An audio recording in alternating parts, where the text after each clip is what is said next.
mediunidade. Existem vários fatos acontecendo, sempre aconteceu, mas ultimamente também está acontecendo, sobre alguns equívocos sobre a mediunidade. Eu poderia ficar a tarde inteira aqui falando sobre esses equívocos, mas eu vou citar apenas um que aconteceu com uma amiga minha dias atrás. Inclusive, ela autorizou a contar esse fato. A irmã dela, cujo filho desencarnou, estava muito desesperada, muito triste, e um suposto médium ou médium mesmo disse a ela que o filho não tinha feito a passagem, e ela ficou desesperada. E para piorar, ele disse que o filho dela pediu para avisá-la que coisas horríveis iriam acontecer na sua vida. Seria esse o papel do médium e da mediunidade? Sabemos que não. Quem estuda o Livro dos Médiuns e Kardec sabe muito bem que esse não é o papel da mediunidade, nem do médium, e faz um desserviço para o espiritismo. Então nós sabemos que há um halo de misticismo, de endeusamento sobre os médiuns e a mediunidade. Então vamos falar um pouco sobre a mediunidade. Vamos buscar na fonte, no Livro dos Médiuns, no capítulo 14, no item 159. Ele diz assim: todo aquele que sente num grau qualquer a influência dos espíritos é por esse fato médium. Raras são as pessoas que não possuem alguns rudimentos. Pode-se, pois, dizer que todos são mais ou menos médiuns. Sim, todos nós temos essa mais ou menos mediunidade. Quem nunca foi a um lugar e sentiu uma influência negativa? Ou foi a um lugar e sentiu uma influência positiva? Isso é um traço rudimentar da mediunidade que todos nós temos.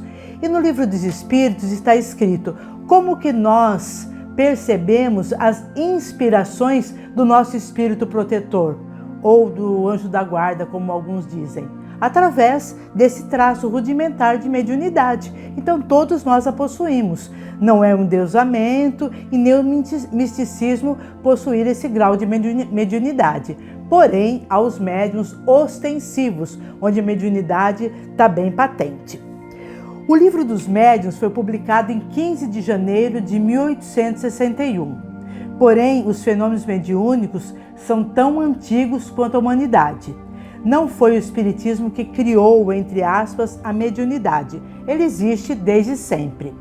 Nós vamos ver médiuns nos xamãs, nas pitonisas, nas sibilas, nos oráculos, dentre eles o mais famoso, o oráculo de Delfos, nos profetas. Nós vamos ver os médiuns na Igreja Católica, alguns santos. Santo Antônio de Pádua possuía bicorporiedade, entre outros, nos sermões dos pastores. E algumas pessoas são médiuns sem o saberem. Elas passam a vida recebendo inspirações, dando conselhos, sem saber que são médiuns. Vamos voltar um pouco no tempo e vamos ver fatos sobre a mediunidade. Nós vamos ver que Moisés proíbe a mediunidade. Então, o fato de Moisés ter proibido a prática mediúnica prova que é possível essa prática. Moisés, ele não condenava a mediunidade em si, já que ele era um médium extraordinário. Ele reprimia os abusos que aconteciam naquela época. Eles usavam a mediunidade para adivinhação, para magias, para feitiçarias, etc. Então, por isso que ele proíbe a mediunidade. Depois vem Jesus. Jesus libera a mediunidade. Quando 1.300 anos depois, Jesus veio à Terra, a humanidade já tinha evoluído um pouco mais. No Novo Testamento, se nós procurarmos, não há uma só passagem de Jesus proibindo a mediunidade. Exemplificando o intercâmbio mediúnico com o além, quando ele conversa com Moisés e Elias materializados na transfiguração do Tabor, nós vamos ver que ele leva Pedro, João e Tiago, possivelmente médiuns de efeitos físicos, e há esse intercâmbio aí no Tabor.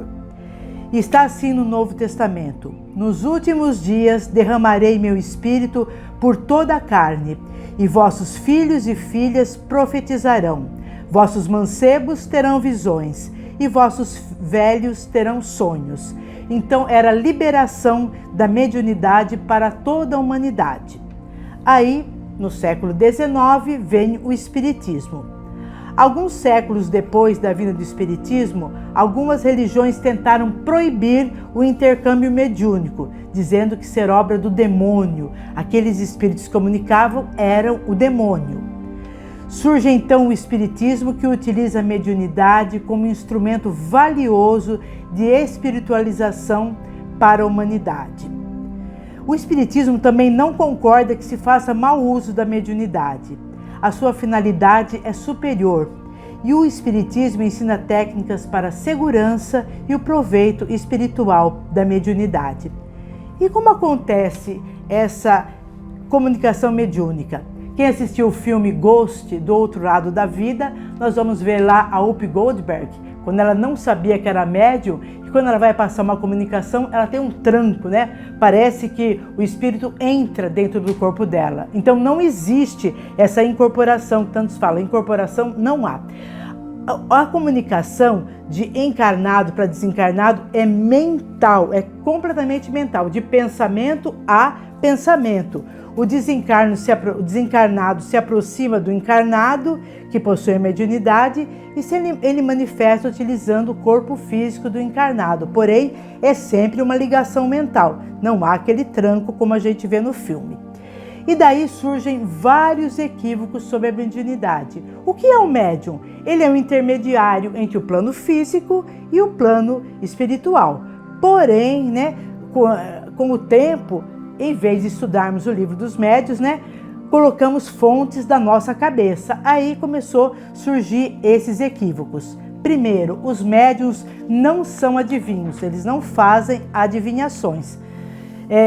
Quando é passada uma mensagem para alguma pessoa através da mediunidade, essa mensagem foi autorizada pelo plano espiritual, é uma mensagem tranquila, jamais usa de terrorismo, não vai apavorar a pessoa, ela é feita de uma forma tranquila e quando há necessidade realmente de se passar essa mensagem. Em um artigo da Revista Espírita de janeiro de 1858, intitulado Médiuns Julgados, Kardec ensina que os médiuns não são adivinhos, mas intérpretes das inteligências do outro mundo, ou seja, do plano espiritual. Logo, o médium sozinho nada produz, pois ele precisa do concurso dos espíritos. Kardec aborda o tema por conta de um teste que foi feito com dos acadêmicos. Fizeram um teste com os médiuns para que adivinhassem o que estava escrito numa carta ou lesse algo em algum livro fechado. Então tinha uma carta fechada, um livro fechado, se propôs que os médiuns adivinhassem o que estava escrito na carta e nesse livro. O prêmio seria na época de $500 ou 2.500 francos. Então o médium que adivinhasse ganharia esse dinheiro. Conclusão, ninguém ganhou. Ninguém adivinhou o que estava escrito lá. Então, os médiuns não são adivinhos. Os médiuns não preveem o futuro. Está no livro dos médiuns. É dado ao homem conhecer o futuro? A resposta, não. Caso contrário, ele se descuidaria do presente. Mesmo porque alguns fatos do futuro podem ser mudados. De acordo com as nossas atitudes, o futuro sim pode ser mudado. Não fazem previsões com datas. Só a gente procurar lá na internet. Porque no ano de 2050 vai cair um meteoro que destruirá a Europa, tal. Não, isso não tem nada a ver com mediunidade. Não fazem previsões, nem previsões com datas. Não sabem onde estão os entes queridos desencarnados. Onde está minha avó, onde está isso? Não sabem, tá? E como eu disse, quando é revelado, porque se tornou útil os espíritos revelarem, mas eles não sabem onde estão, né? Não abrem caminhos. De vez em quando aparece alguém, eu preciso de um médium para abrir meus caminhos. Não, é muito além disso. Não leem pensamentos. Dá a impressão, né, quando eu não era espírita, que os médiuns liam o nosso pensamento. Não. O que pode acontecer é que, de acordo com as nossas tendências, nossos desejos, eles até sabem, né, o que estamos pensando, mas eles não leem pensamentos. Não recebem comunicações de famosos hora após o desencarne. desencarnou o Silvio Santos, desencarnou a Dercy Gonçalves, daqui a pouco tem um médium lá passando mensagens duvidosas, né? Então, cuidado com isso. Não é o papel do médium receber mensagens de famosos. O médium não é adivinho, mas intermediário dos espíritos. Os espíritos, por sua vez, não são fantoches. Têm vontade própria e não se sujeitam a este ou aquele capricho. Ao contrário, os espíritos sérios afastam-se de quem age com interesse pecuniário ou por mera curiosidade, no intuito de colocá-los à prova. Quem assistiu a novela O Profeta, claro que tem muita coisa de ficção lá, mas a gente vê, né, que o profeta lá, ele era um médium, ele começa bem, mas depois ele começa a fazer adivinhações, né, para ganhar dinheiro. E a mediunidade dele, né, é cortada, porque não é para esse uso a mediunidade. Os médiuns também é outro equívoco que, os médiuns são os mais devedores, porque ele veio como médium. Não. Uma que é a falta de caridade isso, e essa palavra devedores não deve ser usada na doutrina espírita. Sabemos que tudo que acontece conosco é a lei de causa e efeito, nada mais que isso. São resultado das nossas escolhas. Eu escolhi tal fator, vai acontecer isso comigo. Então, médiuns não são os mais devedores do planeta. Outro equívoco que falam, se você não desenvolver a mediunidade, vai para o umbral ou para as trevas. Ninguém desenvolve a mediunidade. A mediunidade é uma faculdade a ser educada, não a ser desenvolvida. Se você não frequentar um centro espírita sendo médium, nada vai dar certo em sua vida. Mentira! De repente, ele é um médium sem o saber, frequenta uma religião católica, cumpre seus deveres, tudo vai tudo bem na vida dele. Médiuns não podem ir a lugares carregados, como bancos e cemitérios. E se o médium trabalha no banco, como é que ele faz? Ele está bem lá? Então, não é os lugares carregados. É a pessoa que está desequilibrada e diz que foi lá e passou mal, mas não é resultado da mediunidade, e sim de um desequilíbrio. Outra coisa que eu achei um absurdo é médiuns não podem tomar café. Não sei por que disso, mas alguém disse isso. Absurdo. A mediunidade traz desequilíbrio. Não, ela não traz desequilíbrio. É a pessoa que já vem de uma vida desequilibrada, indisciplinada, e ela é desequilibrada. Mas não é a mediunidade que traz o desequilíbrio. Ser médium não é apenas receber espírito. O médium não é máquina de receber espírito. De repente dá-se a impressão que o médium é médium apenas na casa espírita. Não, ele é médium durante todo o dia, durante toda a sua vida. A Ivone do Amaral Pereira, no livro A Luz do Consolador, aliás, esse livro é muito bom e essa autora também é muito boa, ela diz assim: ser médium é, acima de tudo, ser discípulo do bem, habilitando-se dia a dia no intercâmbio regenerador com o alto, a proveito da reforma geral da humanidade, do planeta e de si próprio. Como que nós recebemos o livro o livro dos Espíritos? Como todos esses ensinamentos chegam até nós? Através dos médiuns. Se não tivesse aquelas médiuns, seria impossível todo aquele arsenal de conhecimento chegar até nós. E qual é a importância do médium na reunião mediúnica? É muito importante uma reunião mediúnica séria dentro do centro espírita. Aqui no nosso centro, Cearejo de Jesus, os médiuns que vão para uma reunião mediúnica vêm de uma reunião de estudo, frequentam assiduamente uma reunião de estudos, frequentam cursos, vez ou outra aqui na casa, estão equilibrados. Então eles vão para uma reunião mediúnica, isso é muito importante. Lá eles recebem espíritos que às vezes não sabem que desencarnaram, espíritos suicidas, espíritos que necessitam de um acolhimento, de um amparo. Então olha a importância de uma reunião mediúnica e de um médium nessa reunião mediúnica. A reunião mediúnica tem caráter instrutivo, sendo encontros organizados para promover o diálogo fraterno, o crescimento moral dos espíritos necessitados e a palavra esclarecedoras para orientá-los. De repente eles chegam desequilibrados, chegam desorientados e através dessa palavra, através do acolhimento do médium, ele sai bem melhor, ou melhor, ele é encaminhado à equipe espiritual bem melhor do que ele chegou na reunião. A casa espírita obedece uma disciplina para oferecer um melhor ambiente de afeto, harmonia e acolhimento aos espíritos em sofrimento ou em desajustes. O diálogo deve tranquilizar os espíritos em aflição ou revolta, conduzindo-os, esclarecendo, a libertação de dores e traumas, ao entendimento de valores, do amor e do perdão, etc.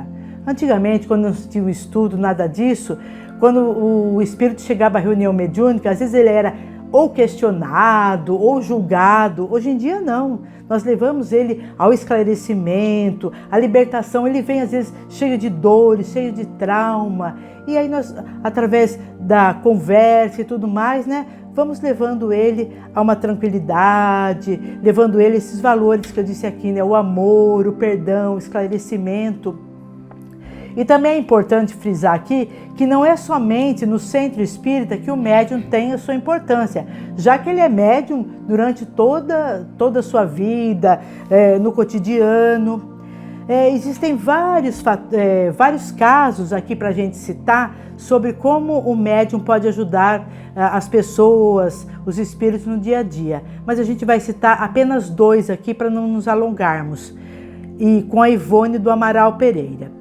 Esses 2 casos também estão no livro da Ivone, agora eu me esqueci o nome, mas assim que eu lembrar eu falo. E ela diz assim: o espírito suicida de Petrópolis. Ela foi ficar numa casa em Petrópolis lá por alguns dias e o pessoal foi todo ao cinema e ela falou: não, eu vou ficar aqui na casa. E ela percebe lá que tem um espírito sofredor. Por alguns dias ela percebeu, mas não conseguiu entrar em contato com ele. Aí, um dia, ela consegue entrar em contato com ele. Então, ela viu que era um espírito que tinha se suicidado, um espírito alemão, onde ele usava as roupas de origem alemã e tudo mais. E ela consegue orar e ela consegue passar para ele através mentalmente. Ela envolve ele em piedade, envolve ele em vibrações amorosas e ela consegue despertá-lo daquele pesadelo que ele vivia, porque ele vivia num looping. Ele tinha se suicidado e ele sentiu tiro, sentiu sangue escorrer, então ele não conseguia sair ele ficava girando, né?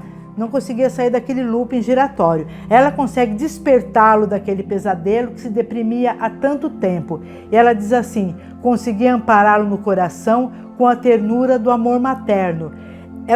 Ele sente aquele amor que emanava dela como médium. E ela diz: a mulher médium é sempre mãe dos desgraçados. O livro é Recordações da Mediunidade. Outra vez, tinha um primo dela que estava doente em Minas Gerais e a chamaram. Olha, o seu primo está doente, já fez todo o tratamento, gastou dinheiro, tratamento médico, mas ele não melhora. Então ela chega lá na casa desse primo dela em Minas Gerais e ela vê 2 entidades junto com ele, um suicida. Esse foi facilmente socorrido, né? A Ivone tinha uma facilidade com o suicida porque ela já tinha sido suicida em 2 encarnações anteriores, então ela tinha aquele carinho, aquele envolvimento com ele, então esse foi facilmente socorrido. Porém, tinha um antigo proprietário da casa lá que o primo residia, ele chamava-se Pedrinho, e ele não sabia que estava desencarnado, ele ficou preso lá naquela casa a acontecimentos do passado. A casa já tinha sido reformada, mas ele não via a casa reformada, ele via como era no passado.